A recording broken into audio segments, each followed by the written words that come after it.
Bibiliya ivuga ngo ufukamire Imana yonyene yosa. Ufukamire Imana yonyene yosa.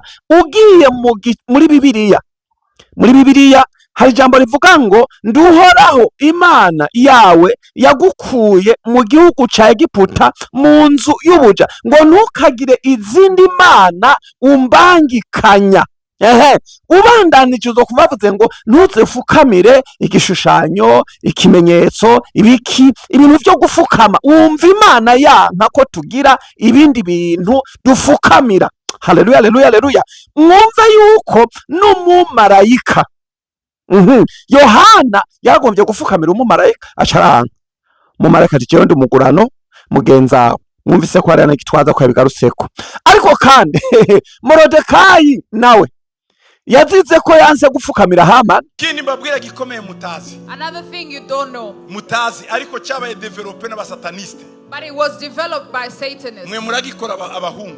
And men do it, young men. Guterera umukobwa ivi ngo akwambika impeta, umwambika impeta. Kneeling down. Ibiriya muba mukoze ububaye anda y'imbaraga zindi. Niyo mpamvu mubona amagwa atakicuba kubu.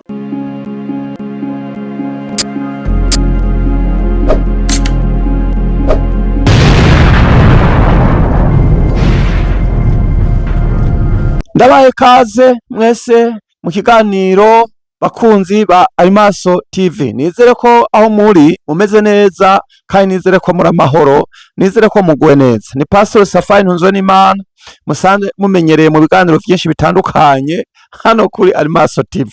Bimeze bite mwebwe? Je n'amahoro no kuri ndashima Imana yacu n'umwizigirwa. None tugomba kuganira iki? Ngo gutera ivi, ngo abahungu ngo batera ivi abakobwa. Ibi bintu nabivuze mu gihe giheze, ndavuga cyane ku bintu byo gutera ivi, ibintu by'abahungu batera ivi abakobwa. Nderekana ko ari abazimu, nderekana ko ari ibintu bibi cyane, ndaberekana ububi bwavyo naho abantu batumva. Abantu burya ntibumva shabo, abantu ntibumva, kandi Yesu azorindaza asanga hari abantu batumva. Ndashaka mwumvirize, hari undi mukozi w'Imana Apostle Paul Gitwaza nawe yabivuze ko. Nico gituma mwumvise ngarutse kuri ino video. Numvise Paul Gitwaza nawe yaravuze ku bintu bijanye no gutera ivi. Nico gituma nanje nsubiye kubigarukako nongere ndakwibutsa. Hariho n'abandi bakozi b'Imana benshi, wumve ngo benshi bamaze gusemerera, bamaze kuvuga ku bintu byitwa gutera ivi ko bidakwiriye, ko bitabereye. Ingo nyinshi nizirama, ingo nyinshi zamaze ko zirasenyagurika, zamaze ko zirasambuka. Kubera iki? Imwemu mbi zitera izongo kubera gutera ivi. Kubera iki? Umuhungu atera ivi afukamira umukobwa. Ariko none abantu mwarasaze. Paulo acavuga ngo none ninde yabarotse? None ndababaze namwe, ninde yabarotse? Mu vy'ukuri iyo migenzo y'abazungu, ivyo bintu vy'Iburayi, ivyo bintu vy'Abanyamerika ni mubireke. Ni ibintu vy'abasataniste, ni ibintu vy'abafrimaso, ni ibintu vy'abadayimoni. Ni murekane n'ivyo bintu. Mugabo nimba uhisemwo gucika umucakara canke gucika umuja canke kuba munsi y'ubwo bushobozi bw'indi myuka y'abadayimoni, nubikore, ubihitemwo ubizi.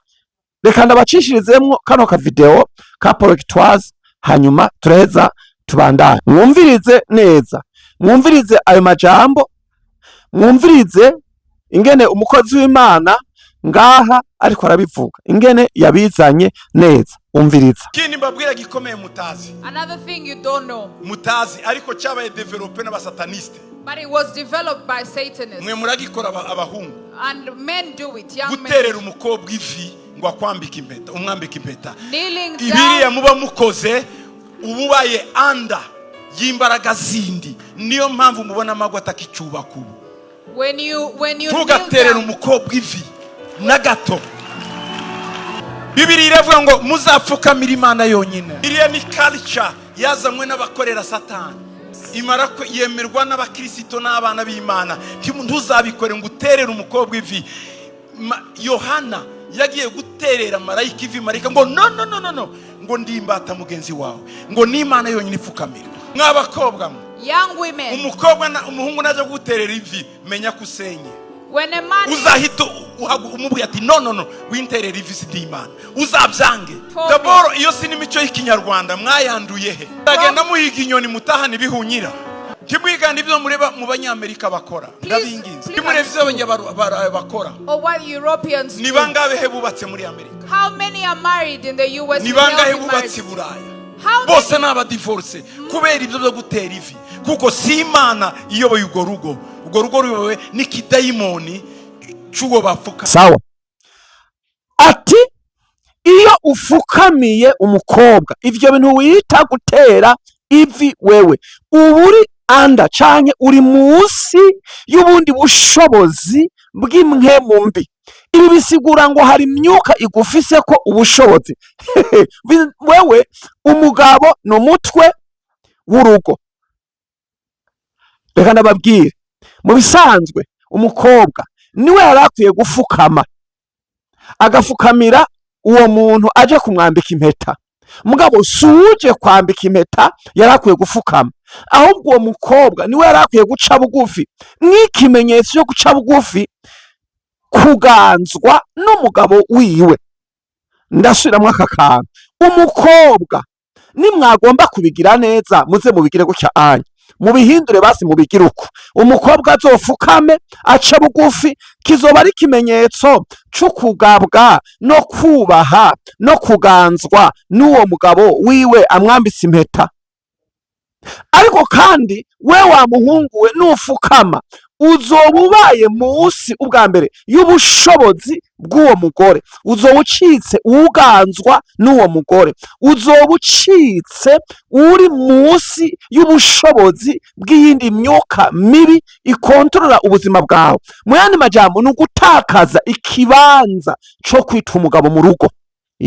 Ndarusinge ndabivuga neza, utakaje ikibanza c'ubugabo mu rugo iwawe, utakaje ikibanza co kwitwa umushingantahe mu rugo rwawe. Urwo rugo ruba ruganjwe n'iyindi myuka, nico gituma urwo rugo rwawe ntirushobora kurama, ntirushobora kuramba. Nizere ko muriko murankurikirana, nigezere ko muriko murantahura.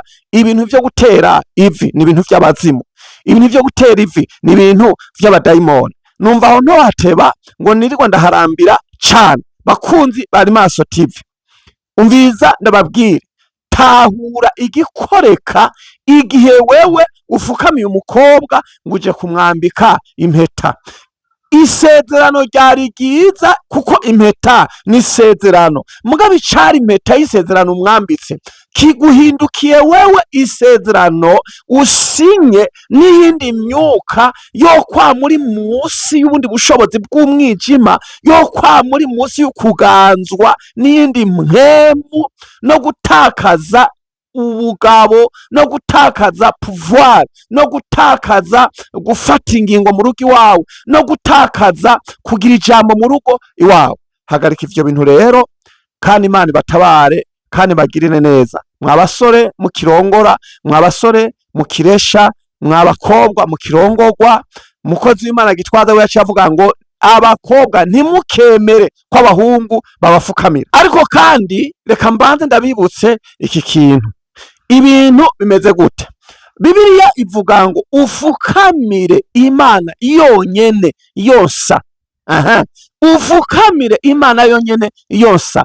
Ugiye muri Bibiliya hari ijambo rivuga ngo nduhoraho Imana yawe yagukuye mu gihugu ca Egiputa mu nzu y'ubuja, ngo ntukagire izindi mana umbangikanya.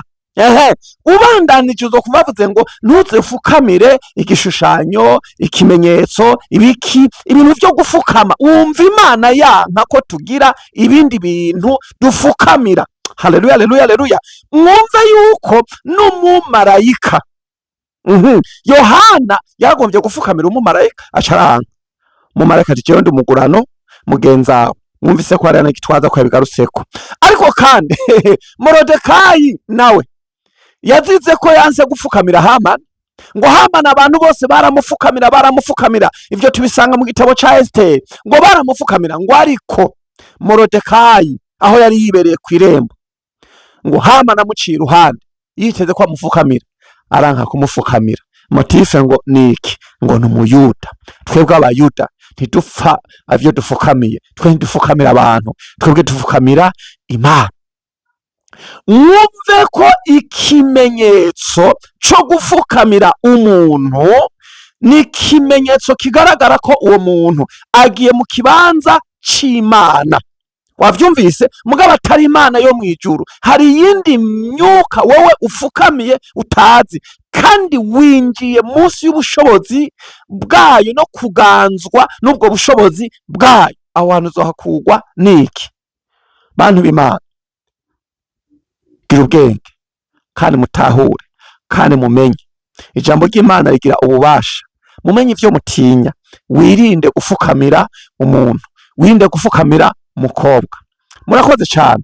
Imana ibahezagire kandi ibahe umugisha. Kwari kugira ngo mbibutse nonge ndabatahuze bino bintu.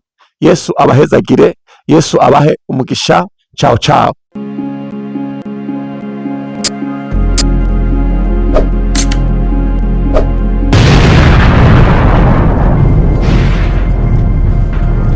Ukaba ukoresha imashini ordinateur, telefone Android, ntucike ubutumwa bwiza n'ibiganiro kuri Alimaso TV, arivyo Yesu Arakiza, Himbaza Time, Interview, Gospel Music. Gukwiza isi yose ubutumwa bwiza hamwe na Alimaso TV.